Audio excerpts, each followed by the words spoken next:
में बुद्धि योग का प्रयोग करना चाहिए। बुद्धि का प्रयोग करो, इमोशनल मत हो, बुद्धि का प्रयोग करो। बुद्धि का प्रयोग करके समझो कि आत्मा क्या है, पदार्थ क्या है। और इस प्रकार से द्वितीय अध्याय का अंत होता है। तो तीसरे अध्याय में अर्जुन कंफ्यूज हो जाते हैं। अर्जुन को लगता है कि अभी अभी तो मुझे युद्ध करने के लिए बोला और फिर से मुझे कह रहे हैं कि भाई आप बुद्धि से काम लो, वेदांत का दर्शन करो। तो अर्जुन को समझ में नहीं आया कि मैं युद्ध भी लड़ूं और वेदांत का दर्शन भी पढ़ूं, ये दोनों चीज़ें साथ में कैसे हो सकती है। तो अर्जुन ने कहा कि एक तरफ आप मुझे वेदांत पढ़ने के लिए कह रहे हैं, दूसरी तरफ आप कह रहे हैं कि मैं युद्ध भी करूं। लेकिन अगर वेदांत पढ़ना है तो संन्यास लेना पड़ेगा, सब कर्मों को छोड़ना पड़ेगा। तो तीसरे अध्याय में भगवान श्री कृष्ण अर्जुन को बताते हैं कि संन्यास का मतलब ये नहीं है कि सब कुछ छोड़ देना। भगवान श्री कृष्ण बताते हैं कि व्यक्ति को जीवित रहने के लिए कुछ ना कुछ कार्य तो करना पड़ेगा। बिना कार्य किए, बिना खाए शरीर नहीं टिक सकता। इसीलिए कार्य को रोका नहीं जा सकता। और कृत्रिम रूप से संन्यास लेने से अच्छा है कि अपने प्रोपेंसिटीज़ के अनुसार, अपने प्रकृति के अनुसार कर्म किया जाए और धीरे धीरे शुद्ध हुआ जाए। तो तीसरा अध्याय भगवद गीता का जो है वो कर्म योग के बारे में बताता है। उसके बाद चौथे अध्याय में भगवान जो है भगवद गीता का उद्भव कैसे हुआ वो बताते हैं। भगवान कहते हैं कि भगवद गीता मैं अभी नहीं बता रहा हूँ, करोड़ों साल पहले मैंने यही ज्ञान सूर्यदेव विवस्वान को दिया था। इमं विवस्वते योगम प्रोक्तवान अहम अव्ययम विवस्वान मनवे प्राह मनुरीक्ष्वा कवे ब्रवीत। बहुत सारे सालों पहले मैंने ये ज्ञान सूर्यदेव विवस्वान को दिया, विवस्वान ने इसे मनु को दिया, मनु ने इक्ष्वाकु को दिया। इस प्रकार से गुरु शिष्य परंपरा में ये जो ज्ञान है चला आ रहा था। लेकिन एक समय पर ये ज्ञान जो है टूट गया, इसलिए अर्जुन मैं तुम्हें ये ज्ञान पुनः बता रहा हूँ। चौथे अध्याय में भगवान बहुत सारी चीज़ें चर्चा करते हैं अर्जुन के साथ। और भगवान बताते हैं कि जन्म कर्म च मे दिव्यम एवं यो वेति तत्वतः त्यक्त्वा देहम पुनर्जन्म नयति मामेति सुअर्जुन। भगवान कहते हैं कि मैं जन्म लेता हूँ। और भगवान ने जब बताया कि मैंने ये भगवद गीता करोड़ों साल पहले सूर्यदेव को बोली थी तो अर्जुन को थोड़ा अजीब लगा। अर्जुन को अजीब इसलिए लगा क्योंकि अर्जुन और कृष्ण दोनों मित्र थे, एक ही उम्र के थे, बचपन से साथ में खेले थे। तो अर्जुन को समझ में नहीं आया कि जो मेरी उम्र का है उसने इतने साल पहले गीता का ज्ञान कैसे दिया। तो अर्जुन ने बताया, अर्जुन ने पूछा कि मेरा ये प्रश्न है कि आप कह रहे हैं आपने हजारों साल पहले गीता का ज्ञान दिया, लेकिन आप तो मेरी उम्र के हैं। तो कृष्ण अर्जुन को कहते हैं बहुनी में व्यतीतानि जन्मानि तव च अर्जुन तानि हम वेद सर्वाणि न त्वं वेत्थ परन्तप। अर्जुन तुमने और मैंने बहुत सारे जन्म लिए हैं, लेकिन मुझे एक एक जन्म में क्या हुआ वो याद है, लेकिन तुम्हें याद नहीं है। फिर भगवान बताते हैं कि भगवान अलग अलग युग में अवतार लेते हैं स्पेसिफिक कार्यों के लिए। बहुत फेमस श्लोक है गीता के, सभी ने सुने हैं। यदा यदा ही धर्मस्य ग्लानिर्भवति भारत अभ्युत्थानम अधर्मस्य तदात्मानं सृजाम्यहम्। कि जब युग में धर्म की ग्लानि होती है और अधर्म का प्रभाव बढ़ जाता है, तब मैं अवतरित होता हूँ और पुनः धर्म की स्थापना करता हूँ। और परित्राणाय साधूनां विनाशाय च दुष्कृतां धर्म संस्थापनार्थाय संभवामि युगे युगे। कि मैं जो है धर्म की स्थापना करने के लिए मैं आता हूँ और साधुओं का रक्षा करता हूँ और जो असुर है उनका विनाश कर देता हूँ। फिर भी अर्जुन की समझ में नहीं आया कि भगवान आते हैं तो क्या उनका शरीर हमारे शरीर जैसा ही होता है। ये एक प्रश्न उठता है। जब कृष्ण इस जगत में आते हैं तो क्या उनका शरीर हमारे शरीर जैसा है।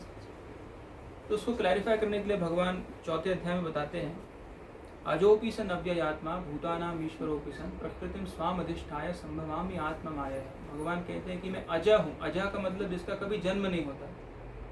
जा शब्द का संस्कृत में अर्थ है जायते। जायते मतलब जिसका जन्म होता है, जो शरीर ग्रहण करता है। तो भगवान कहते हैं मैं अजा हूँ, मेरा कभी जन्म नहीं होता। फिर भी भगवान जन्म लेते हैं। हम देखते हैं कृष्ण लीला पढ़ते हैं, कृष्ण ने जन्म लिया था मथुरा के अंदर। तो ऐसा कैसे संभव है कि कोई व्यक्ति जिसका जन्म नहीं है वो जन्म ले रहा है। और भगवान जो कि सर्वशक्तिमान है, जो मनुष्य से परे है, वो मनुष्य के रूप में आ रहे हैं। तो भगवान बताते हैं कि हालांकि वो मनुष्य शरीर दिखने वाला मनुष्य जैसा शरीर है, लेकिन वो मनुष्य शरीर नहीं, वो भगवान की इंटरनल पोटेंसी, उनकी आत्म माया का प्रभाव है। तो हमारे जैसे शरीर नहीं है। और इसीलिए भगवान को उनके हर अवतार में होने वाली सभी गतिविधियाँ याद रहती हैं, जबकि अर्जुन को ये चीज़ याद नहीं थी। फिर भगवान ने बताया कि जन्म कर्म च मे दिव्यम एवं यो वेत्ति तत्वतः त्यक्त्वा देहम पुनर्जन्म नयति मामेति सुअर्जुन। भगवान बताते हैं कि मेरे जन्म और कर्म जो दिव्य हैं, जन्म कर्म च मे दिव्यम एवं यो वेत्ति तत्वतः, जो व्यक्ति इसको अच्छे से समझ लेता है, त्यक्त्वा देहम पुनर्जन्म नयति मामेति सुवर्जन, उसका पुनर्जन्म नहीं होता, वो मेरे धाम को प्राप्त करता है। तो भगवान अर्जुन को इनडायरेक्टली बता रहे हैं कि अर्जुन, यदि तुम मेरे बारे में जानोगे तो इस जन्म के बाद तुम मेरे धाम को प्राप्त करोगे, तुम्हें वापस पुनर्जन्म के चक्र में जाने की आवश्यकता नहीं है। तो इस प्रकार से चौथे अध्याय में और बहुत सारे विषय उन्होंने चर्चा किए। भगवान ने बताया कि वर्णाश्रम क्या है, आजकल जिसके बारे में बहुत अवधारणा है कि सनातन धर्म के अंदर जातिवाद है, लेकिन भगवान बताते हैं कि चातुर्वर्ण्य मया सृष्टम गुण कर्म विभागशः, ये चारों विभाजन मैंने किए गुण और कर्म के आधार पर, जन्म के हिसाब से नहीं। और भगवान बताते हैं कि इस तरह अपने गुण और कर्म के अनुसार कार्य करते रहने से व्यक्ति शुद्ध होकर अंततः ज्ञान के स्तर तक पहुंचता है। जब वो ज्ञान के स्तर तक पहुंचता है तब वास्तविकता में उसके सारे अनर्थ जो है वो कट जाते हैं और उसके बाद वो आत्म साक्षात्कार में आगे बढ़ता है। तो ये सब सुनने के बाद भी अर्जुन संतुष्ट नहीं हुए। उन्हें अभी भी लग रहा था कि मैं युद्ध छोड़ के चला जाता हूँ, जंगल में बैठ जाता हूँ। तो फिर से 5वें अध्याय में भगवान ने फिर से उनको कर्म के बारे में समझाया। तो अर्जुन और सुनना चाहते थे कि और अन्य क्या मार्ग हैं। तो भगवान ने 6ठे अध्याय में अष्टांग योग के बारे में बताया कि अष्टांग योग की प्रक्रिया बड़ी सरल है। आपको क्या करना है, जंगल में जाना है, वन में, हिमालय में, और वहाँ एकांत स्थान ढूंढना है और वहाँ आपको दर्भ घास बिछा देनी है, उसके ऊपर बैठ जाना है और अपनी श्वास को कंट्रोल करना है और धीरे धीरे सारी आपकी जो अंदर की हवाएं हैं उसको एडजस्ट करके आपको आपकी आत्मा को ऊपर लाना है और आपको मन को नियंत्रित करते हुए इस शरीर को छोड़ देना है। तो अर्जुन जो कि इतने शक्तिशाली योद्धा थे, अर्जुन 6ठे अध्याय के अंत में सब सुनने के बाद बोलते हैं कि ये इम्प्रैक्टिकल है। और अर्जुन कहते हैं कि मैं अपने बाण से हवा को नियंत्रित कर सकता हूँ, लेकिन मैं अपने मन को नियंत्रित नहीं कर सकता। अर्जुन ऐसा कह रहे हैं। और अर्जुन वो व्यक्ति हैं जो हम जानते हैं महाभारत के अनुसार, जिन्होंने पानी की परछाई में देखकर मछली की आंख को भेदा था। और अर्जुन रात में शब्दभेदी बाण चला सकते थे, फिर भी उन्होंने कहा कि मैं अपने मन पर नियंत्रण नहीं कर सकता, इतना सरल कार्य नहीं है। तो फिर भगवान श्री कृष्ण उनको भक्ति योग के बारे में बताते हैं कि अर्जुन, यदि तुम अपने मन को इस तरह से नियंत्रित नहीं कर सकते तो उससे श्रेष्ठ है कि तुम भक्ति के नियमों का पालन करो। इसका मतलब ये नहीं कि भक्ति योग निम्न मार्ग है, इसका मतलब ये है कि उस समय और आज के समय भी इतनी तपस्या करके मन को नियंत्रण में लाना व्यावहारिक नहीं है। आजकल योगा क्लासेस होती हैं, लेकिन वो अधिकतर केवल यम नियम और आसन तक ही आ जाता है और यम और नियम तो के पालन करता ही नहीं। जो अष्टांग योग की पूरी पद्धति है उसके अंदर 8 स्तर होते हैं, यम नियम आसन प्राणायाम प्रत्याहार ध्यान धारणा समाधि। सबसे पहले आता है यम नियम। आसन करने से पहले यम और नियम होता है। शास्त्र में बहुत सारे नियम बताए हैं क्या करना है क्या नहीं करना है, वो सब पालन किए बिना लोग डायरेक्टली आसन की ओर चले जाते हैं और उससे आगे नहीं बढ़ते, ज़्यादातर प्राणायाम तक चले जाते हैं। लेकिन ये तो केवल बिगिनिंग है, उसके बाद क्या होना चाहिए? यम नियम आसन प्राणायाम प्रत्याहार। प्रत्याहार मतलब धीरे धीरे अपनी आदतों को बदलकर शास्त्र के अनुसार भगवान की प्राप्ति करने हेतु आगे बढ़ना। फिर ध्यान मतलब अपने हृदय में जो परमात्मा है उसके ऊपर ध्यान करना। धारणा, भगवान की उस कॉन्शियसनेस को उसको कंजर्व करके रखना। अभी हमारी कॉन्शियसनेस जो है प्रभावित हो जाती है बाहर की चीज़ों से। ध्यान धारणा समाधि, उसके बाद समाधि आती है। वास्तविकता में जब व्यक्ति भगवान को साक्षात्कार प्राप्त कर लेता है तो आज का जो योग पद्धति है वो आज के इस समय के लिए अव्यावहारिक है। शायद शारीरिक फायदा दे, लेकिन उसका जो अंतिम लक्ष्य है उस तक पहुंचाने में वो असफल रहती है। तो इसीलिए अर्जुन को भगवान ने बताया कि आप भक्ति योग का पालन कीजिए। भक्ति योग, अभ्यास योग करने से आप धीरे धीरे अपने मन को मेरी भक्ति में लगा पाएंगे और इस प्रकार से आगे बढ़ पाएंगे। और 7वें अध्याय में भगवान बताते हैं कि अर्जुन, मेरी 2 प्रकार की शक्तियाँ हैं, एक परा प्रकृति और एक अपरा प्रकृति, और इन दोनों शक्तियों को अलग अलग प्रकार से इस जगत में कार्य करती है। जो आत्मा है वो भगवान की परा प्रकृति है और जो शरीर है, ये जो पूरा पंच महाभूत का बना हुआ जगत है, वो भगवान की अपरा प्रकृति है। और दोनों प्रकृतियाँ भगवान के नियंत्रण में कार्य करती हैं। भगवान समझाते हैं कि जो व्यक्ति मेरे आदेश के अनुसार कार्य करता है वो जो है मेरी अंतरंग शक्ति के अंदर आकर इस जगत से मुक्त हो जाता है। और जो व्यक्ति उस तरह कार्य किए बिना इस जगत में फंसा रहता है वो सोचता है कि मैं कार्य कर रहा हूँ, लेकिन वास्तविकता में वो कार्य नहीं कर रहा होता, उसको प्रकृति के 3 गुण कार्य करा रहे होते हैं। तो हम बचपन से सोचते हैं कि हम स्वतंत्र हैं, वी आर इंडिपेंडेंट, लेकिन अगर हम ऑब्जेक्टिवली सोचें तो वी वर नेवर इंडिपेंडेंट। इस जगत में आने का चयन हमने नहीं किया, हमने कहाँ हमें जन्म लेना है उसका चयन नहीं किया, अपने शरीर का चयन नहीं किया, हमारी मानसिक धारणा कैसी होगी उसका भी चयन हमने नहीं किया। कई लोग होते हैं जो मानसिक रूप से बहुत स्ट्रांग होते हैं, बहुत कॉन्फिडेंट होते हैं, कई लोग नहीं होते, थोड़े कमज़ोर होते हैं। कई लोग ऐसे होते हैं जो बहुत डिटरमाइंड होते हैं, अपने लक्ष्य के पीछे पागल होते हैं। दूसरे लोग होते हैं वो एक सरल सिंपल जीवन जीना पसंद करते हैं। तो ये मनोधारणा जो है, मेंटल कंसेप्शंस हैं, इसका भी हमने चयन नहीं किया। उसके बाद हमने चूज़ नहीं किया कि मैं स्कूल जाना है, भेज दिया गया, रोज़ जाना होता था। उसके बाद हम 10th में आए तो बोला कि आपके पास चॉइस है, you are free to decide whether you want to become one I. आपको 5 में से एक चॉइस है, डॉक्टर बन जाओ, इंजीनियर बन जाओ, लॉयर बन जाओ, CA बन जाओ। तो ये फ्रीडम नहीं है, ये basically actually we are bound still. यही हमारी 5 चॉइसेस थी। और इन जनरली हम देखें तो हम कंट्रोल्ड हैं। सुबह सुबह हम उठते हैं, उसके बाद हमें नेचर्स कॉल जाना पड़ता है, वी आर फोर्स्ड। हम इंडिपेंडेंट तो नहीं हैं। जब हमें नींद आती है तो सोना पड़ता है, भूख लगती है तो खाना पड़ता है। तो बेसिकली वी आर कंट्रोल्ड, हमारी इंडिपेंडेंस नहीं है। तो गीता में भगवान बताते हैं 7वें अध्याय में, प्रकृति क्रियमाणानि गुणे कर्माणि सर्वशः अहंकार विमूढ़ात्मा कर्ताहमिति मन्यते। प्रकृति के 3 गुण हमारे शरीर को चला रहे होते हैं, फिर भी व्यक्ति सोचता है कि मैं कार्य कर रहा हूँ, आई एम द डूअर, पर हम कार्य नहीं कर रहे होते। प्रकृति के 3 गुण हमसे कार्य करवाते हैं। इसीलिए भगवान कहते हैं कि जो व्यक्ति मयि सर्वाणि कर्माणि संन्यस्याध्यात्म चेतसा निराशे निर्ममो भूत्वा युद्धस्व विगतज्वरा। जो व्यक्ति अपने सारे कर्म मेरे लिए करता है वो व्यक्ति वास्तविक सन्यासी है। सन्यासी का मतलब खाली कपड़ा बदल देना नहीं होता, सन्यासी का मतलब एक एटीट्यूड होता है, भगवान के लिए अपना सब कुछ अर्पण कर देना, वो सन्यास है। तो उसका मतलब ये नहीं खाली भगवा वस्त्र पहन के व्यक्ति सन्यासी बन जाता है। भगवा वस्त्र पहनना वो सिंबलाइज करता है, लेकिन वो इंटरनलाइज होना चाहिए, खाली सिंबलाइज नहीं होना चाहिए, प्रतीकात्मक नहीं होना चाहिए, अंतरात्मक होना चाहिए। तो इस प्रकार से भगवान 7वें अध्याय में बताते हैं। और आज हम 8वें अध्याय का कुछ अंश चर्चा करेंगे, क्योंकि 8वें अध्याय में भगवान वास्तविकता में बताते हैं कि इस शरीर को छोड़ने के बाद आत्मा कहाँ जाती है, वो कैसे डिसाइड होता है, निर्धारित कैसे होता है। तो भगवान 8वें अध्याय के शुरुआत में बताते हैं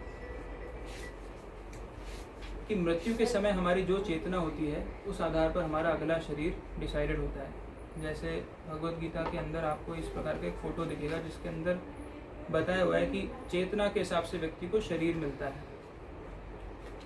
अगर आपके पास ये गीता है तो आप उसको देख सकते हैं।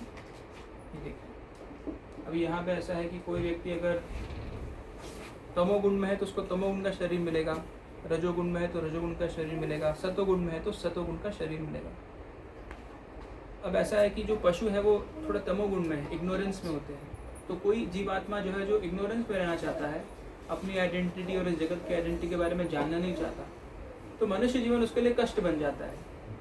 जिस व्यक्ति को केवल खाना और सोना ही है, फिर उसको 6 घंटे जॉब करने की क्या ज़रूरत, उसको इतनी मेहनत करने की क्या ज़रूरत। आप देखिए पशुओं को इतनी मेहनत नहीं करनी पड़ती, उनको ऑफिस नहीं जाना पड़ता, उनको सैलरी की ज़रूरत नहीं, फिर भी खुश हैं। देखिए आप बाहर कुत्ते आराम से सो रहे हैं, उनको कोई चिंता नहीं है, इतने आराम से सोते हैं दिन के समय भी। अब गाड़ियाँ जा रही हैं, ट्रैफिक जा रहा है, उनकी प्रोग्रामिंग ऐसी है कि भाई तुमको खाना और सोना है तो तुम ऐसे रहो, नौकरी मत करो, स्कूल मत जाओ, डिग्री मत लो। तो इग्नोरेंस में जो होते हैं वो निचली योनियों में जाते हैं। तो शास्त्र में लिखा है, ऊर्ध्वं गच्छन्ति सत्त्वस्था मध्ये तिष्ठन्ति राजसा जघन्य गुणवृत्तिस्था अधो गच्छन्ति तामसा। जो रजोगुण में होते हैं, इस जगत में कुछ प्राप्त करने की इच्छा है, डिज़ायर्स हैं, बहुत कुछ बनना है इस जगत में, तो वो व्यक्ति जो है रजोगुण में है और इसीलिए वो वापस इस जगत में मनुष्य योनि में जन्म लेते हैं। और जो सतोगुण में है, जिनको समझ आ गया कि ये जगत टेम्परेरी है और अभी मैं एक अवस्था में हूँ, उस हिसाब से मुझे कार्य करना है, लेकिन अल्टीमेटली मुझे यहाँ से निकलना है, ऐसी इच्छा रखने वाले व्यक्ति को धीरे धीरे ऊपर प्रमोट किया जाता है। तो भगवान समझाते हैं इस प्रकार से 8वें अध्याय के अंदर, और वो बताते हैं अर्जुन को कि ये प्रक्रिया कैसे काम करती है, how does this exactly happen. क्या ऐसा होगा कि मृत्यु के समय हम किसी चीज़ का चिंतन करेंगे, उसको प्राप्त कर लेंगे, या फिर एक कल्टीवेशन है कि जो हमने जीवन भर किया वो मृत्यु के समय हमारी चेतना को निर्धारित करेगा। तो असल में ऐसा ही है। कई लोग को जब लाइफ थ्रेटनिंग एक्सपीरियंस होता है तो आपका सारा जीवन जो है आपकी आंखों के सामने एक फ्लैश की तरह आने लगता है। पता नहीं आप में से किसी को अनुभव हुआ है कि नहीं, मुझे एक बार ज़रूर हुआ है। तो हम लोग द्वारका गए थे और द्वारका में गोमती नदी है। तो शाम का समय था, लगभग 5-6 बजे, और मैं कई बार, मुझे स्विमिंग आता है तो मैं कई बार वो नदी को पहले तैर चुका था, लेकिन दिन के समय। लेकिन अभी शाम का समय था 6-7 बजे, और मैं ये भूल गया था कि शाम के समय नदी के अंदर ज्वार आता है, हाई टाइड होती है। तो हम लोग कुछ मित्रों के साथ वहाँ गए और एक हमारे मित्र ने बोला कि हम तैर के जाते हैं उस पार। तो हम दोनों यहाँ से वहाँ तैरते हुए चले गए, लेकिन जब वापस आ रहे थे उसी समय हाई टाइड आ गई। तो वो तो अच्छा तैराक था, वो निकल गया और मैं बीच में फंस गया, और बहते बहते बहते मैं बीच नदी में आ गया, और मेरी सांस चलने लगी, मुझे लगा अब मैं तो गया। उस समय मेरा पूरा जीवन, जो भी मैंने अच्छा और बुरा किया, मेरे सामने ऐसे एक फ्लैश की तरह आ रहा था। अब देख लो, ये तुम्हारा जीवन है। फिर शायद मेरा समय नहीं आया था उस समय, तो फिर एक व्यक्ति जो है दूर से, उसने मुझे हाथ दिखाया कि देखो तुम इधर, तुम तैरना बंद करो पहले, अपने आप नदी तुम्हें कोने की तरफ लाएगी और यहाँ पे तुम चढ़ के आओ। फाइनली मैं बच गया। बट ऐसा होता है, जब लाइफ थ्रेटनिंग एक्सपीरियंसेस आते हैं तो आपका जीवन जो है, जो भी आपने किया अच्छा बुरा, वो आपकी चेतना में आता है। तो भगवान समझाते हैं अर्जुन को कि आप जिस प्रकार से जीवन जिएंगे उस हिसाब से मृत्यु के समय आपको विचार आएंगे, और उसके अनुसार आपकी जो मृत्यु के समय चेतना होगी उसके आधार पर आपको अगला शरीर प्राप्त होगा। ये साइंटिफिक प्रोसेस है री इनकारनेशन का। तो हम कुछ लोग देखते हैं जो भगवान समझाते हैं कि उसमें किस प्रकार से चीज़ काम करती है। भगवान कृष्ण भगवद गीता में सब चीज़ शास्त्र के अनुसार बताते हैं, कुछ भी अपने मन से नहीं कह रहे हैं। तो ये सब जो चर्चाएं हैं ये दूसरे शास्त्रों में बताई गई हैं। तो 8वें अध्याय भगवान श्री कृष्ण अर्जुन को बताते हैं कि अंतकाले च मामेव स्मरण मुक्त्वा कलेवरम या प्रयाति समद्भवम याति नास्ति पुत्र संशय। कि अगर किसी न किसी प्रकार से मृत्यु के समय आपको भगवान का स्मरण हो जाए तो आप पुनर्जन्म को प्राप्त नहीं करेंगे, आप मेरे धाम को प्राप्त करेंगे। इसके लिए एक कथा आती है शास्त्र में। एक ब्राह्मण था, अजामिल नाम का, ब्राह्मण का पुत्र था। तो पैदा हुआ तो उसके पिताजी ब्राह्मण थे, पूरा उसको कर्मकांड में ट्रेनिंग दिया था। उसको बताया था कि आपको इंद्रिय संयम करना है, आपको यज्ञ करना है, वेद पढ़ना है। अब क्या होता है, ये सब चीज़ें हम पढ़ लेते हैं, लेकिन हृदय के अंदर जो इच्छाएं होती हैं वो तो होती ही हैं, वो इच्छाएं रहती हैं और समय आने पर वो स्फुरित हो सकती है। तो ये ब्राह्मण बालक अजामिल एक बार वन में फूल तोड़ रहा था। तो दूर से उसने देखा कि एक लंपट पुरुष और एक धूर्ता स्त्री, वो किसी प्रकार की धूर्त क्रीड़ा में रत थे, लव अफेयर के अंदर रत थे। तो जैसे ही उसने देखा, उसके हृदय की सुषुप्त इच्छाएं जागृत हो गई और उसने अपना सारा धर्म कर्म सब छोड़ दिया। और वो जो स्त्री थी, जो कि वेश्या थी, उसको अपने घर में ले आया। वो विवाहित था, अपनी पत्नी को बहिष्कृत कर दिया और उसको ले आया, और उसके साथ उसने इंद्रिय भोग किया। उसके लिए जो भी धन आवश्यक करना था वो चोरी किया, लोगों को लूटा। इस प्रकार से वो पूरा अधर्मी बन गया। और जब वो 85 साल का था तभी उसका 5 साल का एक पुत्र था। लेकिन क्योंकि वो सो कॉल्ड ब्राह्मण था, उसने अपने छोटे पुत्र का नाम नारायण रखा था। अब हुआ क्या कि जब वो 85 साल का था तब उसका समय पूरा हो गया और यमदूत उसको लेने के लिए आए। तो कई बार लोग देख सकते हैं कि कुछ यमदूत ऐसे कुछ क्रीचर्स हमें लेने के लिए आ रहे हैं। तो उसको दिखा, जैसे उसको दिखा वो बहुत डर गया और उसने जोर से अपने पुत्र को पुकारा, नारायण। भगवान को नहीं नाम लिया, उसने पुत्र को पुकारा, नारायण तुम इधर आओ। लेकिन जैसे उसने नारायण नाम लिया तो जो भगवान विष्णु के दूत होते हैं, विष्णु दूत होते हैं, उनको लगा कि इसने भगवान का नाम लिया है तो इसको नरक नहीं भेजा जाना चाहिए। तुरंत आ गए और यमदूतों को रोक दिया कि इसने नारायण का नाम लिया है तो ये भगवान का भक्त है। यमदूतों ने बोला ये इसने अपने बच्चे का नाम लिया, भगवान का नाम नहीं लिया, 1 नंबर का पापी है, इसको हमें सजा देनी है, इसका पूरा बैलेंस है। तो विष्णुदूतों ने कहा नहीं, जो भी हो, जब से ब्राह्मण था तब इसने भगवान की थोड़ी भक्ति की थी और इसीलिए जो इसने नाम लिया है, इन नाम लेते वक्त इसने शुद्ध तरीके से भगवान का नाम लिया। भले ही इसके इतने सारे पाप है लेकिन इसने शुद्ध हृदय से नाम लिया है, तो हम इसको नरक में तो नहीं जाने देंगे, इसको दूसरा चांस देना पड़ेगा। इसलिए उसके ऊपर एक बुक लिखी है जो हमारे प्रकाशन में, जिसका नाम है सेकेंड चांस। तो उसको दूसरा चांस दिया जाता है, वो अपनी गलती को सुधारता है, भगवान की भक्ति करता है, अंततः वापस भगवान के धाम को प्राप्त करता है। तो जो भी हम जीवन में करते हैं वो हमारे मन पे एक छाप छोड़ता है, जिसे संस्कृत में संस्कार कहते हैं या इम्प्रेशंस कहते हैं, पता है ना। जैसे एक बीमारी का नाम है post traumatic stress disorder, PTSD। आप इंटरनेट पे सर्च करेंगे तो अधिकतर जो जैसे US आर्मी के जो सोल्जर्स इराक में, ईरान में, सीरिया में जाते हैं तो वो ग्राफिक वायलेंस देखते हैं, अपने सामने वो लोगों को मरता हुआ देखते हैं, और ये देखकर कोई भी मनुष्य जो है वो खुश नहीं रह सकता। तो जब वो युद्ध से वापस आते हैं घर पे भी, तो भी हालांकि युद्ध खत्म हो गया, वो घर पे हैं, अपने बच्चों के साथ हैं, फिर भी वो जो संस्कार, जो इम्प्रेशन उनके माइंड में उनको परेशान करते रहते हैं। सुसाइडल हो जाते हैं लोग, थेरेपी लेते हैं। तो ऐसा क्यों होता है? हमारे साथ भी कई बार ऐसा होता है, हमने कई ऐसी चीज़ें महसूस की हैं, या तो हमने ऐसा कुछ किया या हमारे साथ ऐसा कुछ हुआ जो हमारे मन पे एक छाप छोड़ देता है, वो जाती नहीं, मिटती नहीं है। बहुत समय लगता है इन चीज़ों को भुलाने के लिए, और कई बार व्यक्ति जीवन में भुला भी नहीं सकता। तो ये इसे कहते हैं संस्कार। जिस प्रकार का हम कार्य करते हैं उस प्रकार के संस्कार हमारे मन में रजिस्टर हो जाते हैं, और हमारे जीवन के अंत में ये सभी संस्कार जो हैं हमारी इच्छाओं को जन्म देते हैं, जिससे हमारा नया शरीर का निर्माण होता है। तो भगवान ये कह रहे हैं कि यदि तुम मेरा स्मरण करोगे, मन मना यहाँ कह रहे हैं अंतकाले च मामेव स्मरण मुक्त्वा, अगर अंत काल में तुम मेरा स्मरण करोगे तो तुम भगवत धाम को प्राप्त हो जाओगे। इसीलिए शास्त्र में ये सब विधियाँ बताई गई हैं। कई बार हम सोचते हैं कि जब कोई व्यक्ति जा रहा है तो क्यों गीता पढ़ना है, क्यों उसके मुख में तुलसी दल रखना है, इसकी सब क्या आवश्यकता है? आवश्यकता ये है कि किसी न किसी प्रकार से यदि उस व्यक्ति को भगवान का स्मरण हो गया, और आत्मा को कान की ज़रूरत नहीं है। अगर हम अभी कीर्तन कर रहे हैं तो आत्मा तो उसको ग्रहण कर सकती है, उसको कान की ज़रूरत नहीं है। ऐसा नहीं कि उसको शरीर चाहिए। तो कीर्तन आध्यात्मिक ध्वनि है, इससे आत्मा अगर प्रस्तुत है तो सुन सकती है, उसको भी लाभ मिलता है, सभी आत्माओं को लाभ मिलता है इससे। यदि उसको भगवान का स्मरण हो गया तो वो फिर से भगवान के धाम को प्राप्त करेगा, दूसरा शरीर ग्रहण नहीं करेगा। फिर भगवान अर्जुन को बताते हैं कि यम यम वापि स्मरण भावम त्यजतन्ते कलेवरम तम तम एवेति कौन्तेय सदा तद्भाव भावी। जिस प्रकार से जैसे मैंने बताया, यदा यम यम वापि स्मरण भावम, जो आपको स्मरण होगा, त्यजतन्ते कलेवरम, इस कलेवर को, इस शरीर को छोड़ते वक्त जो भी आपको स्मरण होगा, तम तम एवेति कौन्तेय सदा तद्भाव भाविता, आप उस भाव को ग्रहण करें। इसलिए भगवान कृष्ण अर्जुन को कह रहे हैं तस्मात् सर्वेषु कालेषु माम अनुस्मर युद्ध च। अभी भी भगवान अर्जुन को ये नहीं बोल रहे कि तुम सब छोड़ छाड़ के हिमालय पे बैठ जाओ, नहीं बोल रहे। ना गीता में भगवान ने कभी भी एक बार ऐसा बोला। भगवान फिर से कह रहे हैं तस्मात् सर्वेषु कालेषु माम अनुस्मर युद्ध च।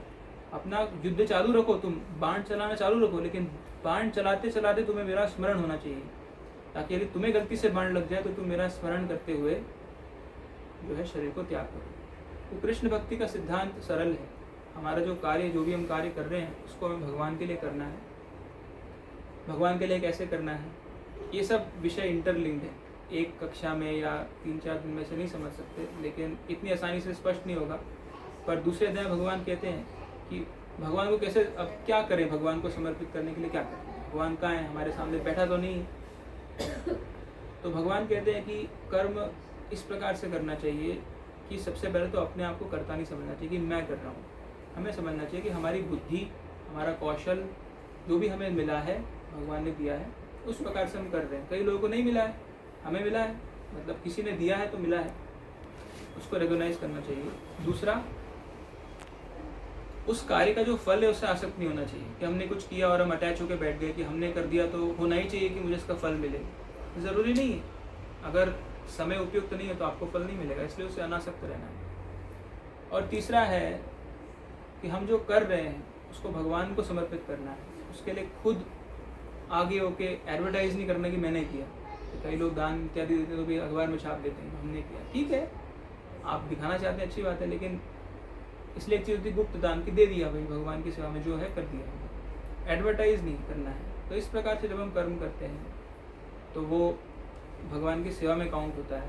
भगवान को अर्पित करते अपने कर्मों के फल, खुद नहीं सोचते कि हम कर रहे हैं, भगवान ने हमको बुद्धि दिया इसलिए कर रहे हैं। तो भगवान कृष्ण अर्जुन को ये बताते हैं कि तस्मात् सर्वेषु कालेषु माम अनुस्मर युद्ध च, तुम युद्ध करो लेकिन मेरा स्मरण करके करो, और इस प्रकार से एक समय ऐसा आएगा जब तुम मेरा स्मरण कर पाओगे। फिर भगवान कहते हैं कि अभ्यास योग युक्त न चेतसा नान्यगामिना। अर्जुन का प्रश्न था कि मैं स्मरण तो करना चाहता हूँ लेकिन मेरी इंद्रियां इधर उधर भागती हैं। तो भगवान ने बोला आपको अभ्यास करना पड़ेगा, आपको ट्रेनिंग लेना पड़ेगा, प्रैक्टिस करना पड़ेगा। और कैसे करना है? अभ्यास योग युक्त न चेतसा नान्यगामिना, योग की पद्धति से अपनी इंद्रियों को संयम करके आप जब मेरी सेवा में लगाएंगे तब जो है आपको मेरा स्मरण छूटेगा नहीं।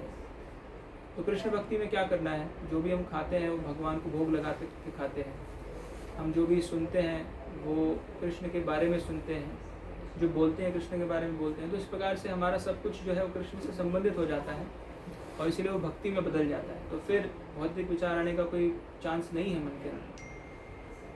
तो इस प्रकार से 8वें अध्याय में भगवान बताते हैं कि मृत्यु के समय भगवान का स्मरण के लिए जीवन भर की प्रैक्टिकल ट्रेनिंग आवश्यक है। और इसीलिए जो पूरी वैदिक संस्कृति है उसमें कहीं ना कहीं आध्यात्म का केंद्रीयकरण था। Everything was centred around spirituality. ये बहुत दुख की बात है कि आज के समय जितना अटैक वैदिक संस्कृति के ऊपर हो रहा है उतना शायद इतिहास में कभी नहीं हुआ।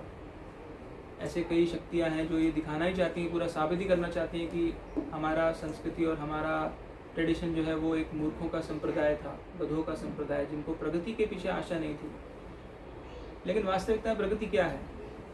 क्या एयरप्लेन बना लेना, सोफिस्टिकेशन, टेक्नोलॉजी, क्या ये वास्तविकता में प्रगति है? एक प्रकार से कह सकते हैं प्रगति है, लेकिन वेद के अनुसार ये प्रगति नहीं है। ये हॉरिजॉन्टल प्रगति हो सकती है। दो प्रकार के होते हैं ना, हॉरिजॉन्टली ग्रोथ और वर्टिकल ग्रोथ। तो आप हॉरिजॉन्टली ग्रो कर रहे हो लेकिन आपकी चेतना तो नीचे जा रही है। Man is becoming more and more materially conscious. जो सद्भावना, सद्विचार है वो नीचे जा रहे हैं। कैरेक्टर लोगों का ड्रॉप डाउन हो रहा है, इतना डाउन हो रहा है कि हर दिन लगता है कि अब इससे डाउन तो नहीं जाएगा, लेकिन फिर थोड़े दिन बाद और डाउन हो जाता है कि ये भी बॉटम है, फिर और नीचे हो जाता है। तो इस प्रकार से ये सही नहीं है। वेद हमें बताते हैं कि वास्तविक प्रगति जो है वो आध्यात्म की ओर है। तो ये सब विषय जो गीता में चर्चित हैं। तो इस अध्याय के अंत में भगवान श्री कृष्ण बताते हैं कि इस बात पे भी ये चीज़ निर्भर करती है कि किस समय आत्मा शरीर छोड़ती है, दिन के समय, रात के समय, या उत्तरायण के समय, दक्षिणायन के समय। जैसे अभी उत्तरायण चल रहा है तो भगवान कहते हैं कि जो आत्मा उत्तरायण के समय शरीर छोड़ती है वो उच्च लोगों को प्राप्त होती है। जो दक्षिणायन के समय जो जो जो दूसरा सोलर सर्कल का दूसरा भाग होता है, जहाँ सूर्य जो है वो इक्वेटर से नीचे हो जाता है थोड़ा, उस समय पे जो आत्मा शरीर छोड़ती है वो अन्य लोगों को प्राप्त करती है। ये पूरा विज्ञान है और ये विज्ञान को समझने वाले ऋषि मुनि होते थे, वो अपना मृत्यु का समय निर्धारित कर सकते थे। They could decide when they want to leave their body. पर हमारे हाथ में तो कुछ नहीं है, हम निर्धारित नहीं कर सकते कब हमें जाना पड़ेगा। तो इसके लिए ये अच्छा है कि हम अपना समय, थोड़ा थोड़ा समय आध्यात्म की ओर लगाएं, कृष्ण भक्ति में आगे बढ़ने का प्रयास करें और एक ज्ञान को समझें। सबका अपना अपना इंडिविजुअल जर्नी है, पर फिर भी अगर कुछ अच्छा ऑन द वे, अगर कुछ अच्छा मिल रहा है तो उसमें स्वीकार करना चाहिए। तो 8वें अध्याय में भगवान इस प्रकार से बताते हैं। और जो 9th चैप्टर है जिसके बारे में हम कल चर्चा करेंगे, तो वो गीता का कंक्लूजन है, जिसके अंदर भगवान बताते हैं कि किस प्रकार से उनका भक्त जो है पूर्णतया भगवान के विचारों में डूब जाता है और इस प्रकार से उनकी प्राप्ति करता है। तो ये केवल हम चर्चा कर रहे हैं, आज कल भी चर्चा करेंगे, उसके बाद शायद कुछ दिन और चर्चा होगी और उसके बाद कुछ दिन के बाद हम ये सब चीज़ें भूल जाएंगे, सब चीज़ें नॉर्मल हो जाएंगी। यही होता है नॉर्मली, हमने देखा है। लेकिन हमारे ऊपर एक विशेष जिम्मेदारी है भारतीय होने के नाते कि हम इन चीज़ों को समझने का प्रयास तो करें। इतनी सारा ज्ञान इन पुस्तकों में है, तो थोड़ा भी हम समझते हैं तो हम इसे प्रमोट कर सकते हैं, दूसरों को बता सकते हैं, खुद कैरी करके अगली जनरेशन को ट्रांसफर कर सकते हैं। तो इसलिए हमें थोड़ा समय निकालना चाहिए। ऐसा नहीं केवल 4 दिन 5 दिन, it's a life long process. और जितना से भी समय हमारे जीवन में रह गया है उस समय में थोड़ा थोड़ा अगर हम इन चीज़ों को पढ़ेंगे, समझेंगे, तो हम बहुत बेनिफिट हमें होगा। तो आज हमने 8वें अध्याय तक कवर किया। हालांकि एक एक अध्याय के ऊपर एक एक महीना बोला जा सकता है, लेकिन मेरी बोलने की कैपेसिटी नहीं और शायद सुनने की कैपेसिटी आपकी भी नहीं है। तो आज हम यहीं पे समाप्त करेंगे। कल हम 9th चैप्टर को डिस्कस करके जो उसका कंक्लूजन है वो समझ लेंगे। किसी का कोई प्रश्न है या कुछ भी का टिप्पणी तो बता सकते हैं।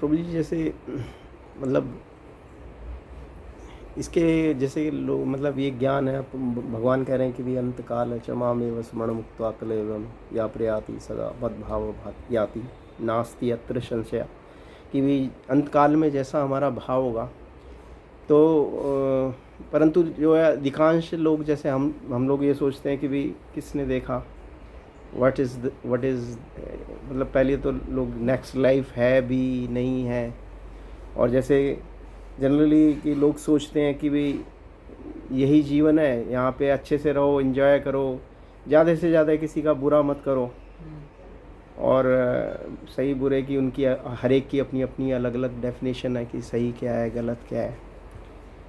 तो मतलब कि भी कैसे मतलब हम विश्वास करें, कैसे विश्वास हो सकता है इन बातों का? अगर हम थोड़ा सा भी गहराई से सोचेंगे तो ये बात स्पष्ट हो जाए कि हमें शरीर नहीं है। ये तो स्पष्ट है ना, कॉमन एक्सपीरियंस है कि हमारी चेतना हमारे शरीर से भिन्न है। It's a different experience. तो सबसे पहले भगवदगीता ये सिखाती है कि भाई you are not the body, that is the beginning. अगर आप यहाँ तक समझते हैं तो आगे बढ़ा जा सकता है। अगर यहीं पर हमें कन्फ्यूजन है तो पहले हमें इस प्रश्न का उत्तर विज्ञान से या शास्त्र से कहीं से भी पता लगाना है ना। तो ये आप बता दीजिए कि कॉन्शियसनेस का क्या स्रोत है, क्या वो ब्रेन है? कई ऐसे लोग हैं जिनके पास ब्रेन ही नहीं होता, पता है आपको? ऊपर कैविटी में कुछ नहीं होता। उसका एक टेक्निकल नाम है बीमारी का, हाइड्रोएन्सेफेलाइटिस। हाइड्रोएन्सेफेलाइटिस मतलब यहाँ केवल पानी भरा हुआ है, ब्रेन ही नहीं है। But that person is walking, speaking, acting normally. दूसरी बात यह है कि ब्रेन के अंदर सिग्नल्स आते हैं। तो कौन ऐसी चीज़ है कि मैं कुछ शब्द बोल रहा हूँ, मैं कुछ साउंड वाइब्रेशन बोल रहा हूँ, मैंने बोला कि आप बहुत अच्छा दिख रहे हैं, तो ये शब्द अंदर गए, आपके ईयर ड्रम को वाइब्रेट किया, एक सिग्नल ब्रेन तक गया और आपने रजिस्टर किया कि आप बहुत अच्छे दिख रहे हैं, लेकिन उससे आपको हैप्पीनेस का एक्सपीरियंस हुआ ना, आनंद की अनुभूति हुई। वो आनंद की अनुभूति क्यों हुई? एक केमिकल रिएक्शन से आनंद की अनुभूति कैसे हो सकती है? मैं एसिड और बेस मिलाता हूँ तो मुझे क्या वो केमिकल्स आनंद की अनुभूति कर रहे हैं? एक भौतिक प्रक्रिया से, एक मटेरियल प्रोसेस से एक सटल इमोशन आया जिसको बोलते हैं हैप्पीनेस। और वही शब्द अगर मैं उल्टा बोल दूँ कि आप बहुत ख़राब दिख रहे हैं तो आपको दुख लगेगा, तो डिस्ट्रेस का एक्सपीरियंस हुआ। तो ये वाइडली एक्सेप्टेड नॉलेज है विज्ञान के अंदर भी, that consciousness is something beyond matter. इसके ऊपर विज्ञान के ऊपर भी कई वैज्ञानिक, इसके साथ कई बड़े बड़े फिजिसिस्ट जो हैं वो क्वांटम थ्योरी में घुस रहे हैं इसका उत्तर ढूंढने के लिए, बट इन शॉर्ट उनके पास उत्तर नहीं है। It is inexplicable. तो ये हमें समझना है कि हम शरीर नहीं हैं, और उसी कॉन्शियसनेस को आत्मा शब्द के साथ संबोधित किया गया है, तो उसको एक्सेप्ट करने में हमें क्या समस्या है? अब अगर हम ये समझ जाते हैं कि हम शरीर नहीं आत्मा है, तो यहाँ से बहुत सारे प्रश्न उठने लगते हैं जिनका उत्तर देना बहुत ज़रूरी हो जाता है। अगर हम आत्मा हैं तो हम यहाँ आए कैसे? शरीर को हमने ग्रहण कैसे किया, कब किया, क्यों किया? और जब ये शरीर खत्म हो जाएगा तो हम कहाँ जाएंगे, कैसे जाएंगे और कब जाएंगे? ये प्रश्न उठेंगे ना। तो ये सब प्रश्न जो है वो भौतिक स्तर पे उनका उत्तर देना संभव नहीं है, क्योंकि आत्मा भौतिक नहीं है। इसलिए इन सब प्रश्नों के उत्तर के लिए हमारे पास एक ही ऑप्शन है कि जो शास्त्र में बताते हैं उस प्रकार से हम समझें थियोरेटिकली और फिर उसको प्रैक्टिकली रियलाइज करें। इसीलिए शास्त्र को शब्द प्रमाण कहा गया, ऑथराइज्ड नॉलेज। ओके, बोले कि नहीं मुझे शास्त्र विश्वास नहीं है, मैं इंडिपेंडेंटली खोजना चाहता हूँ, तो you have no other way, क्योंकि you can't approach that dimension. आप उस डायमेंशन को एक्सेस नहीं कर सकते। उस डायमेंशन से दी गई कोई चीज़ ही आपको उस चीज़ को समझा सकती है। ऑब्वियसली आपको उसको इंटरनलाइज करना पड़ेगा, वो पढ़ करके खाली रटने से नहीं हो जाएगा, लेकिन उसको समझने से वो चीज़ साक्षात्कार होगी। तो इसलिए शास्त्रों के ऊपर ब्लाइंड फेथ नहीं होना चाहिए, but faith based on reason. और इतने सारे वैज्ञानिक हैं जिनको भगवद गीता में बहुत इंटरेस्ट था, रुचि थी। अभी आप अगर थोड़ा सा हॉलीवुड की मूवीज़ में रुचि रखते हैं तो एक मूवी रिसेंटली रिलीज़ हुई है पिक्सार एनिमेशंस के द्वारा, जिसका नाम है soul. Animation movie.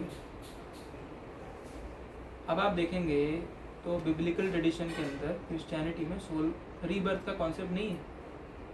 Bible does not say that इसलिए वो लोग बरी करते हैं। क्यों?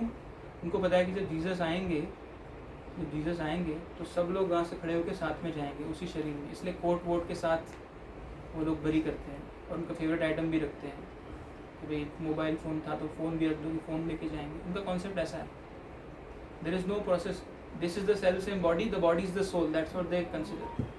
तो फिर ये सोल मूवी जो बनी है बिब्लिकल ट्रेडिशन के ऊपर तो नहीं बनी, ना कुरान में इसका मेंशन है। वहाँ भी ऐसा ही है कि भाई मृत्यु के बाद या तो हेल या हेवन, बस दो choice. If you are a Christian, अगर आप कैथोलिक हैं तो आप जीसस के पास जाएंगे, अगर आप ऑर्थोडॉक्स हैं तो आप हेल में जाएंगे, हेवन हेल। कैथोलिक ये चर्च ये बोलती है, ऑर्थोडॉक्स चर्च बोलती है अगर आप कैथोलिक है तो आप नरक में जाएंगे, और अगर आप ऑर्थोडॉक्स हैं तो आप हेवन में जाएंगे। तो हमारे गुरु महाराज वो लंदन से हैं, तो बोल रहे थे कि मैं कंफ्यूज हो गया था जब मैं 10th क्लास में था कि यार ये चर्च बोल रही है कि उस चर्च में जाओ तो नरक में जाओगे, और ये चर्च बोल रही है कि ये चर्च में जाओगे नरक में जाओगे, तो मैं क्या करूँ। तो मैंने डिसाइड किया कि मैं यहाँ कैथोलिक चर्च है, ऑर्थोडॉक्स चर्च है, मैं बीच में खड़ा हो जाऊँगा। जब जीसस आएंगे तो देखूँगा कहाँ जा रहे हैं, और जैसे ही मैं देखूँगा कि कैथोलिक में जा रहे हैं, मैं गुटका मार के कैथोलिक चर्च में चला जाऊँगा ताकि मैं नरक में जाने से बच जाऊँ, क्योंकि उनका कॉन्सेप्ट है eternal damnation, eternally you will be staying in hell. But this is a very childish concept of rebirth. तो ये जो मूवी बनी है ये डायरेक्टली इसका कॉन्सेप्ट भगवद गीता से लिया हुआ है कि सोल है, सोल की प्रॉपर्टीज़ हैं, उसके नेचर्स हैं जिनको कहीं पर ट्रेनिंग मिलती है, और ट्रेनिंग लेके वो इस जगत में आते हैं। ये सब वेदों में बताया गया है कि जब इस शरीर से दूसरे शरीर में जाना है, इस शरीर का सारा जो सटल इन्फ्लुएंस है वो भूलना पड़ेगा और नए शरीर को धारण करना पड़ेगा ना। अगर मैं अभी मनुष्य हूँ और मेरे को अगले शरीर में कुत्ता बनना है तो मुझे ABCD भूलनी पड़ेगी और वाव सीखना पड़ेगा। ये तो बात कैसे करूँगा, मैं बात नहीं कर पाऊंगा ना डॉग फैमिली से। तो एक जगह है जहाँ पे ट्रेनिंग दी जाती है, सोल्स को ट्रेन किया जाता है, उसको ABCD बुलाई जाएगी और उसको वाव दिया जाएगा और उसको लेके वो जाएगा। कौन सी जगह है? हाँ, वो ये जो ब्रह्मांड का पूरा मॉडल है उसके नीचे बताया गया है कि यमराज जो है उनका एक स्थल होता है, वहाँ पे वो ट्रेनिंग देते हैं। वो आपका जो प्रेजेंट सूक्ष्म शरीर निकालते हैं और उसको दूसरा बॉडी डालते हैं। उनके पास एडवांस टेक्नोलॉजी है, यहाँ से सोल आता है और यहाँ से उसका दूसरा बॉडी आता है। और वो मूवी में बिल्कुल ऐसे ही दिखाया है, सोल आया, सोल के ऊपर ऐसे आपने डाल दिया और वो फिर आकर के नीचे गिर रहा है, ऊपर से नीचे गिर रहा है ऐसे जाकर के। तो ये कहाँ से आया कॉन्सेप्ट? वो तो मूवी है, एक मूवी भी आई है, उसके अंदर बैठ के जाते हैं और वो सोल चला जाता है। हाँ, मैं उसी की बात कर रहा हूँ, मैं उसी की बात कर रहा हूँ कि ये जो कॉन्सेप्ट है ये दूसरे शास्त्रों में नहीं दिया हुआ है, ये पूरा भगवद गीता है। तो वो पिक्चर देखने सब लोग चले जाएंगे नहीं, वो बहुत अच्छा लगेगा कि ये तो लॉजिकल लग रहा है कि हाँ भाई, और एक व्यक्ति गलत पकड़ के ले आए। ऐसा शास्त्रों में कई सारा जगह है, और कई तो न्यूज़ रिपोर्ट्स भी है कि गाँव में एक व्यक्ति था, 2 गंगूराम थे, तो एक गंगूराम को पकड़ के ले गए ऊपर। ये तो बहुत हाँ, ये तो रियल थे, गंगूराम लोगों ने तो एक्सपीरियंस डर गया ऊपर, और ऊपर हाँ तो ऊपर गया तो उसको बताया गया कि भाई आपका टाइम नहीं, आपका वो दूसरा गंगूराम था, गलत को पकड़ के ले गया। दूसरे को ले गए थे।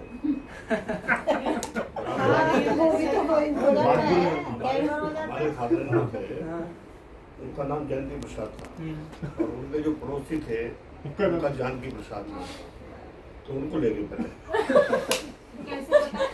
ले गए सुन तो लो, वो जो दूसरा था जिनके साथ पापा ने बोला तो बोला होगा ना वो। हाँ बिल्कुल फैक्ट है। तो मेरे पास फोन आ चुका था उनका तो हम पहुंचे तो फिरोज की माँ बोली कि जी वो पड़ोसी आए थे रात को और आप उनसे मिल के आओ। मुझे जानते भी थे, तो मुझे क्या जाना, पहले अंत्येष्टि वगैरह करना, तो उन्होंने पहले मिल के, और रात को क्यों आए थे? वो आए थे बराबर वाले लोग कि बाबूजी ठीक है तुम्हारे? बोले बाबूजी चले गए अभी अभी। अच्छा जी। तो वो जो लाल जी थे आज भी जिंदा है, आज भी जिंदा है। तो उनका जानकी प्रसाद नाम था, वो ऊपर चले गए। उन्होंने परगना नाम एक इस्तेमाल किया, परगना कहते हैं तहसील उस टाइम। तो उन्होंने कहा यार ये नक्शा होता है बाकायदा उनको। तो बोले यार इसको तो गलत किया है, इसको फेंको जल्दी जी। अगर उनकी डेड बॉडी जला दी, बॉडी को जला दिया, आत्मा कहाँ डालेंगे दोबारा पृथ्वी पे? ये उनको ऊपर से नाव खड़ी थी, उन्होंने जैसे लाजी ने बताया, उन्होंने उस पर डाला, सारी कमर वमर दुख रही थी उनकी, बड़ा रो रहे थे। तो और हमारे जो ससुर साहब थे वो जा रहे थे वो आ रहे थे। और वो आ रहे थे, दोनों का ये हुआ। हाँ ये तो मैंने भी ऐसे सुना है। हाँ। ये ऐसे जाते रहते हैं और ये कैसे साथ जाते बाय बाय हैं। हुआ? हाँ उनका दोनों का। तो वो मैं गया जी मिलने, वो बोला आप कौन साहब, वो पलक को बढ़ाने लगे, बोले कि मैं नहीं ठीक हूँ। ठीक हूँ। तो बोले मैं जाना तो मुझे था रात को, अब चले गए तुम्हारे बाबूजी। अरे जी कैसे, कि मुझे ले गए वो, और वहाँ जाके जब देखा तो भाई इतनी बड़ी लिस्ट उनके पास इतना रस था वहाँ पे जैसे उनका मेला लग रहा हो, और अलग अलग डिपार्टमेंट बने हुए हैं, और भाई खाते सारा सिस्टम बना हुआ है। नरक वो यहाँ ले गए उनको, वहाँ पे उन्होंने कहा भाई यूपी में ये, तो उनका नंबर आया कि भाई ये परगना तहसील है, उनका डिपार्टमेंट होता है बकायदा। वो तो क्या नाम है आपका? जानकी प्रसाद। नाम बताया, क्यों करे? अरे कौन गया था इनको लेने? उनको ये भी नहीं पता कौन गया था लेने। पूरे डिपार्टमेंट बने हुए हैं, कितना एम्प्लॉइज लोग हैं, बहुत दूर है। तो वो उन्होंने देखा भाई ये, अच्छा बुलाओ उनको। वो आए, कहाँ है नक्शा तुम्हारा? नक्शा देते हैं उनको हाथ में। तो देखो ये नक्शे में ना, ये तुमने ये रोड छोड़ दी, दूसरी रोड पकड़ी, गलत लिया है दोनों साथ में, इसको फेंको। वो आज भी जिंदा है, और उनको वो जैसी वो आत्मा उसमें डाली, वो 2 मिनट में वहाँ पहुँच गए, ले गए और खत्म कर। कहते हैं ऊपर कुछ नहीं, सब कुछ यही है, ऊपर भी कुछ है। मानो जी यही तो बता रहे वही तो मैं हैं कह कि रही ये हूँ। सब कहते हैं स्वर्ग नरक सब नहीं है। उसके बराबर पहले का सोच ना जानकी प्रसाद। मतलब इसका हाँ, मतलब स्वर्ग नरक सब यही हमने बना दिया है। सबसे पहले तो उन्होंने मुझे ही- तो बताया, मुझे मैं तो कहता हूँ मिलना उनको। हाँ हम लोगों ने कर दिया कि यही स्वर्ग है यही नरक। अच्छे कर्म करते कोई हुए। झूठ बोलते हैं कोई फर्क नहीं पड़ता। नहीं बट पंडित जी आप तो कह रहे हो कि मैं झूठ बोलता जाए, लास्ट के मेरे को पता है कि अब मैं आगे 80 साल का 5 साल नारायण बोलता तो सारे ऐप करो और उस दिन कह दो नारायण। लेकिन समस्या यही है, पता कैसे चलेगा मैं जा रहा हूँ। वो जब तक आदत नहीं होगी, आपके संस्कार नहीं होंगे, आप बोल ही नहीं पाओगे उस टाइम। ये सब कहानियां हैं जो वो नारायण का नाम लिया, ये अगर ऐसे नहीं कहें हम, कैसे लोग इम्प्रेस होंगे? दुनिया ठीक ही नहीं होगी ना। ये नियम है, सब सिस्टम और है प्रैक्टिकल सब कुछ। हमारे घर में पत्थर आते थे ताऊ, फिर ऐसा क्या आते थे नहीं घर आते? में पत्थर गिरते हैं, पंडित जी, पर कोई पकड़ नहीं पाया कहाँ से आया। स्टोरी तो बहुत सुनी। और किसी को लगा नहीं। किसी को तो नहीं वो बाद में पता लगा, वो हमारे इतना नहीं होता तो पुरानी आत्माएं थी। हाँ हो सकता है। हाँ प्रैक्टिकल सामने देखा अपने आंखों से, खूब होती है, खूब होती है। उस चक्कर में एक दो आदमी की पिटाई भी हुई। ये बैठी थी, मेरी छोटी बहन है, इसको बुखार हो गया, इनके यहाँ शादी थी, इसको बुखार, तो हमने दवाई दिलवाई, बुखार नहीं होता। ये कुछ ना कुछ ऐसे करने लगती है। तो इनके ससुर साहब को मेरा फोन आया, मेरे शायद क्या करें। मैं गया, मैं बोली जाओ घर बाहर निकलो। वहाँ बैठे रहा, मैं बात कर रहे थे, इतने में ये बोली बहुत जोर से। मैंने कहा कौन है कौन है कौन है? तो तुझे नहीं बताऊँ, तुझे नहीं बताऊँ, तुझे नहीं बताऊँ। तो एकदम बोली मैं संतलाल, वो ही संतलाल। तो शंकर बाबू खड़े थे, उनके बड़े भाई सुरेंद्र जी, तो बोले मेरे ताऊ जी थे, नहीं तो हाथ जोड़े, फिर बात करी, 5 मिनट ठीक हो। क्यों आए? कितने मिठाई वो खाई। खाना अछूता नहीं निकाला था शादी वाले दिन। शादी वाले दिन। नीना की शादी के बाद। बताया था फिर आपके मैं तो जानती भी नहीं हूँ।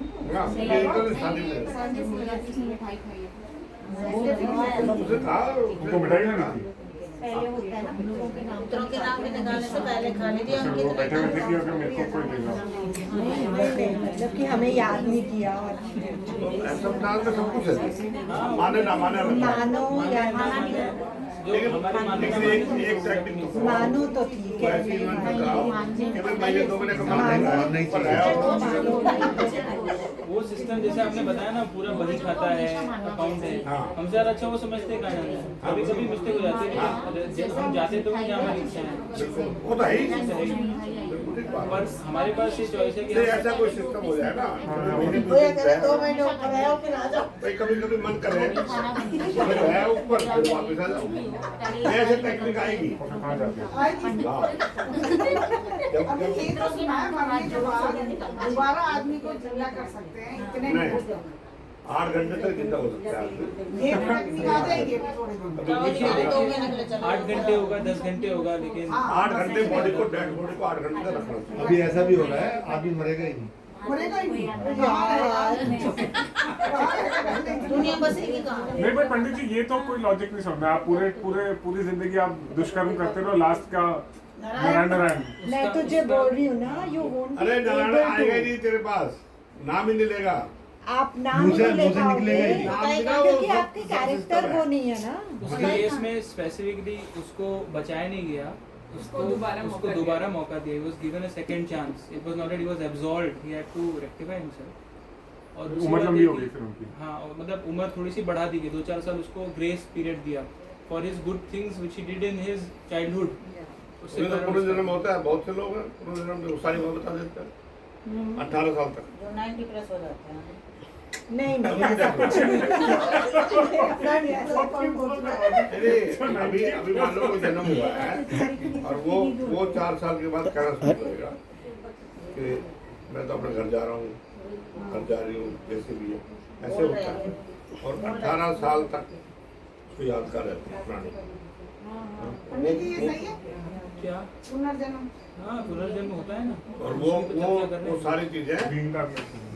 वो सारी चीजें 18 लोग परेशान भी हो जाते हैं, वो परिवार भी वहाँ जाकर रहने लग जाता है वो आदमी। ऐसे तो बहुत सारे डॉक्यूमेंटेड केस हैं। हाँ बिल्कुल है। पूर्व जन्म की सारी यादें। फैजाबाद में हमारे ये सारी था। चीजें I am reading the sir book कहते- डेथ बाय वो परेशान रहते थे। सदगुरु।